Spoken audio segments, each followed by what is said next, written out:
सलाम से पहले आप लोगों से एक गुजारिश है, हमें 2 सब्सक्राइब की ज़रूरत है, वो भी जल्द से जल्द हमें इसे पूरा करना है, वो भी 1 साल के अंदर अंदर पूरा करना है।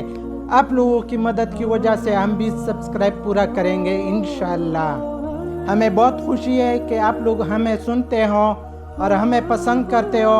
हम आप लोगों का बहुत शुक्रगुजार है क्योंकि आप लोगों ने हमारे साथ मदद की है 18 सब्सक्राइब तक पहुंचने में। जल्दी से सब्सक्राइब और शेयर लाइक कमेंट करते जाए।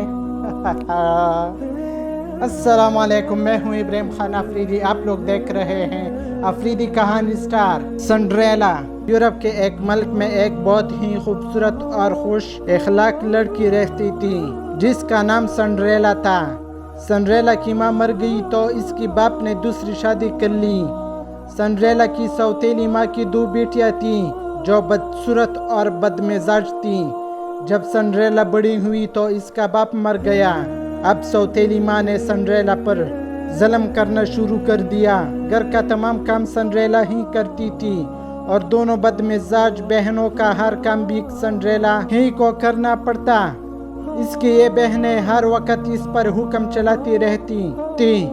सिंड्रेला मेरी जूती कहाँ है? एक बहन कहती तो दूसरी बहन कहती सिंड्रेला मेरे कपड़ों को इस्त्री कर दो, सिंड्रेला घर की सफाई करो और बर्तन धो। माँ हुक्म चलाती। सिंड्रेला बेचारी भाग कर काम करती और थक कर सोती और सुबह सवेरे पर काम करने के लिए उठ जाती। इस मुल्क के बादशाह का एक बेटा था।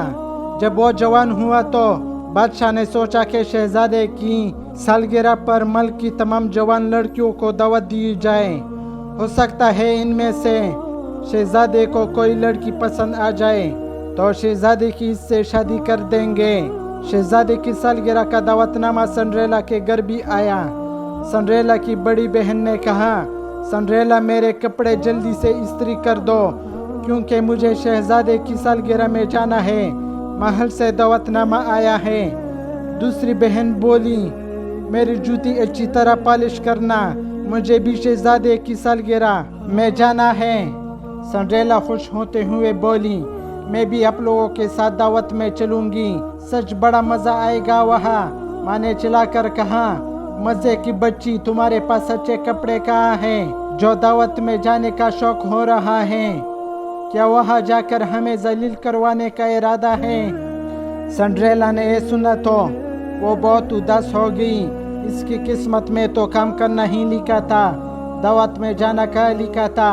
सिंड्रेला ने अपने दोनों बहनों को तैयारी में मदद दी, इनके बाल बनाए, मेकअप करने में मदद करते रही, कपड़े इस्त्री किए, जूते चमकाए और दोनों बहनें खूब तैयार होकर सज धज कर अपनी माँ के साथ शहजादे के सालगिरह पर चले गए और सिंड्रेला को घर पर छोड़ गए। सिंड्रेला जो दावत में जाना चाहती थी मगर जा ना सकी, इस वजह से काफी उदास हो गई और रोने लगी। इसने अपने आप से कहा मेरे ऐसी किस्मत कहा कि मैं दावत में जाऊं, मैं तो काम करने के लिए पैदा हुई हूँ। यह कहकर वो और फूट कर रोने लगी। इतने में एक आवाज आई सिंड्रेला तुम जरूर शहजादी की दावत में जाओगी। प्यारी सिंड्रेला मत रो। सिंड्रेला ये आवाज सुनकर घबरा गई कि ये आवाज कहाँ से आई है क्योंकि वो तो घर में बिल्कुल अकेली थी। इसने घबराते हुए पूछा तुम कौन हो? आवाज आई मैं एक परी हूँ और इस वक्त मैं तुम्हारी मदद करने आई हूँ ताकि तुम भी तैयार होकर दावत में जा सको। सिंड्रेला ने कहा ना मेरे पास अच्छे कपड़े हैं ना जूते, में इस हालत में दावत में कैसे जा सकती हूँ? परी ने कहा तुम इस बात की फिक्र ना करो, बाग में से एक बड़ा कद्दू उठा लाओ। सिंड्रेला बाग से एक कद्दू उठा लाई। परी ने अपनी सितारे वाली जादू चढ़ी हवा में घुमाई और कद्दू एक खूबसूरत बगी में बन गया। परी ने 4 चूहों को खूबसूरत सफेद घोड़ों में तब्दील कर दिया और एक मोटी चूहे को कोचवान का रूप दे दिया। सिंड्रेला हैरान थी कि ये सब कैसे हो रहा है। वो हैरान होकर परी को सब कुछ करते देख रही थी। परी ने सिंड्रेला की तरफ देखा तो वो चौंक कर परी की तरफ देखने लगी। वो अपने फटे पुराने कपड़ों में परी के सामने हैरान खड़ी थी।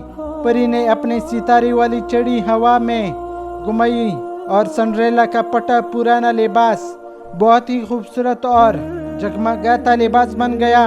परी ने शीशे के बहुत ही खूबसूरत और नाजुक जूते सिंड्रेला की तरफ बढ़ाए और सिंड्रेला से कहा, इन्हें पहन लो। सिंड्रेला ने जूते पहने तो वो इसके पैरों में बहुत सज गई।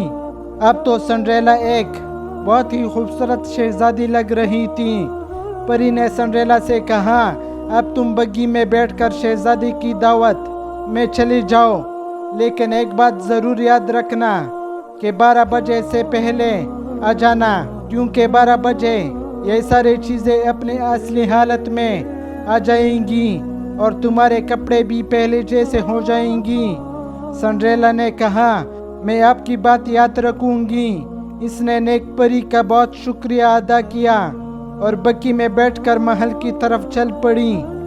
जब बग्गी महल के सामने पहुंची तो शहजादे ने आगे बढ़कर सिंड्रेला का इस्तकबाल किया।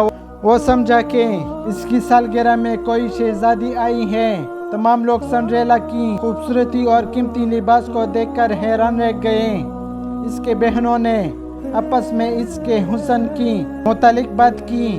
वो ये जान ही ना सके कि ये तो सिंड्रेला है, जैसे इन्होंने अपने साथ लाने से इनकार कर दिया था। इन्होंने अपनी माँ से कहा, माँ देखो तो इस शहजादी की शक्ल सिंड्रेला से कितनी मिलती है। माँ ने जलते हुए कहा, अरे फाटो, कहाँ इतनी खूबसूरत शहजादी और कहाँ सिंड्रेला। भला शहजादी का सिंड्रेला से क्या जोड़। शहजादा सिंड्रेला को पाकर बहुत खुश हुआ और बड़े फख्र से मेहमानों से सिंड्रेला को मिलाया और इसकी हुस्न की तारीफ करने लगा। शहजादे ने फैसला कर लिया था कि वो इसी से शादी करेगा, इसलिए वो इससे इसकी पसंद की बातें करने लगा। बातों बातों में सिंड्रेला को ख्याल ही नहीं रहा कि अचानक गुड़िया की आवाज़ ने सिंड्रेला को चौंका दिया। टन टन घंटा बज रहा था। ये इस बात का ऐलान था कि 12 बजने वाले हैं। सिंड्रेला परेशान हो गई और सीढ़ियों की तरफ भाग गई। शहजादे ने सिंड्रेला को बहुत रोकने की कोशिश की, मगर सिंड्रेला को जाना ज़रूरी था। शहजादे ने कहा, रोको, अभी कहाँ जा रही हो, ठहरो, मेरी बात सुनो। मगर सिंड्रेला भागती हुई चली गई। इस भागा दौड़ी में इसके एक पैर का जूता उतर गया, मगर सिंड्रेला न रुकी और भागकर बग्गी में जा बैठी और महल से चली गई। बग्गी ने सिंड्रेला को घर पहुंचाया तो ठीक 12 बज चुके थे। ये देखकर इसको बहुत सुकून हुआ कि वो परी के कहने पर अपने वक़्त पे वापस पहुंच गई, वरना न जाने इसका क्या हाल होता। वापस वो अपने पुराने हाल में आ गई, यानी वही फटे पुराने कपड़े और पास ही इसके कद्दू और चूहे मौजूद थे। अब महल का हाल सुनाए। शहजादा जब अपने महल की सीढ़ियों पर आया तो इसने कोई चमकती हुई चीज़ देखी तो वो इसे उठाने के लिए आगे बढ़ा। ये तो शीशे का वही जूता है जो शहजादी ने पहन रखा था। शहजादे ने बादशाह को बताया कि वो शादी इसी शहजादी से करेगा जिसका ये जूता है। बादशाह ने दूसरे दिन मल्क में ऐलान करवाया कि ये जूता जिस लड़की के पाँव में पूरा आएगा, शहजादी की शादी इस लड़की से हो जाएगी। अब इस लड़की को तलाश करना बाकी था। सिपाही जूते लेकर लड़की की तलाश में निकल गई। वो हर घर पर जाते और वहाँ मौजूद लड़की को जूता पहनाते, मगर वो जूता किसी के पैर में नहीं आ रहा था। होते होते सिपाही सिंड्रेला के घर पहुँच गए। इन्होंने सिंड्रेला की बड़े बहन को जूता पहनाया तो वो शोर मचाने लगी, मेरा पाँव तो इस जूते में फंस गया है, ये तो बहुत तंग है। दूसरी बहन ने जूता पहना तो इसके पैर में जूता बड़ा था। बादशाह की सिपाही ने काम करते हुए सिंड्रेला को बुलाया, ए लड़की, जरा ये जूता पहन कर दिखाओ। तो सिंड्रेला की माँ ने कहा, भला इतना खूबसूरत जूता इसे पहना कर क्यों खराब कर रहे हो। बादशाह के सिपाही ने कहा, हमें हुक्म है कि ہم ہر لڑکی کو جوتا پہنائے۔ سنڈریلا نے جیسے ہی جوتا پہنا تو جوتا اس کے پاؤں میں بالکل ٹھیک آیا۔ کیوں نہ تھا، کیونکہ یہ سنڈریلا کا ہی جوتا تھا۔ یہ دیکھ کر سنڈریلا کی ماں اور بدمزاج بہنیں مارے حسد کے بے ہوش ہو گئے۔ سپاہیوں نے بادشاہ کو اطلاع کر دی کہ ایک لڑکی کو جوتا بالکل ٹھیک آیا ہے۔ شہزادے نے سنڈریلا کو دیکھا تو وہ اس کو پہچان گیا۔ بادشاہ نے شہزادے اور سنڈریلا کی شادی کا اعلان کر دیا۔ ان دونوں کی شادی بڑی دھوم دھام سے ہو گئی۔ سنڈریلا جب بھی آسمان پر چمکتے ستاروں کو دیکھتی تو کہتی، اچھی پری، آپ کا بہت بہت شکریہ۔ اب تک کے لیے اتنا ہی۔ آفریدی کہانی اسٹار چینل کو ضرور سبسکرائب کریں۔ خدا حافظ، خدا پامان۔